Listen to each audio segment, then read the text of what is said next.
আল্লাহর বান্দা, দুনিয়ার রং তামাশায় পড়ি আজকে আজান শুনিয়া মসজিদে যাও না, নামাজ পড়ো না, যারা নামাজ পড়ে তাদের আবার গালি দাও আর বলো নামাজ পড়বো না। কে পারে আমাদের নামাজ পড়াবে? টুপি পরবো না, কার শক্তি আছে আমার মাথায় টুপি পরাবে? আমি লম্বা জামা পরবো না, কে পারে আমার গায়ে লম্বা জামা পরাবে?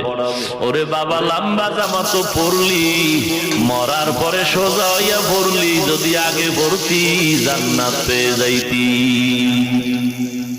মরার পরে তো সেই লম্বা পোশাক পরিয়া কবরে গেলি রে যুবক। ও বৃদ্ধ বাবাজি, ও পর্দার আড়ালের মা,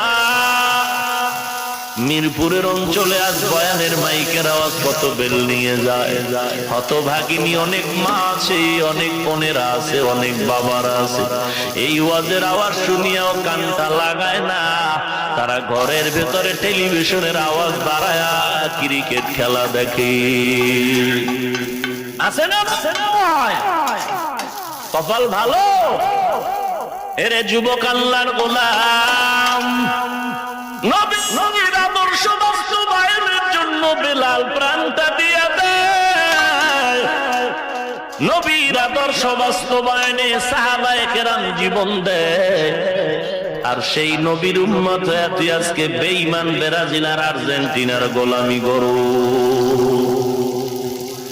এই বেটা, খোদায় তো ঠাডা ফলান দরকার ছিল এই গরমের ভিতরে, কেন ফালায় না?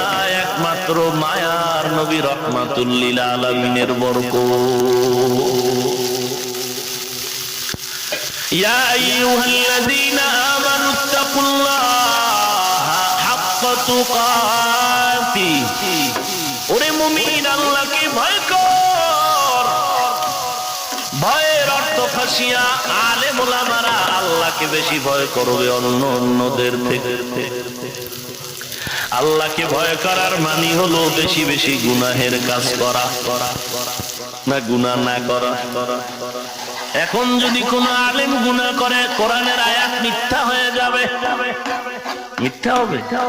কোরআনের আয়াত সত্য, তবে আলেমকে আলেম বলা মিথ্যা।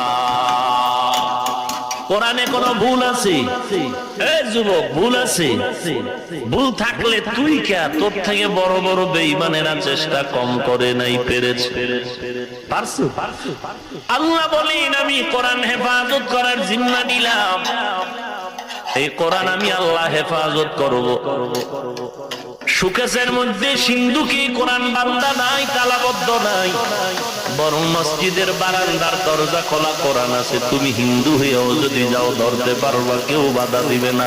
বরং মুসলমানেরা দোয়া করবে, হে মালিক, হিন্দু ভাই কোরআন হাতে নিছে, তুমি দয়া করে তার সিনায় কোরআন ঢুকায়া দাও। কেউ বাধা দিবে? ওই কোরআন আস্ত তালাবদ্ধ নাই। একটু নজর করে দেখ, আজ পর্যন্ত একটা ভুল বের করতে কেউ পারে নাই। বরং ভুল বের করতে গিয়া ভারতের শিব শক্তি স্বরূপ জি কালেমা পড়ে মুসলমান হয়ে গেল।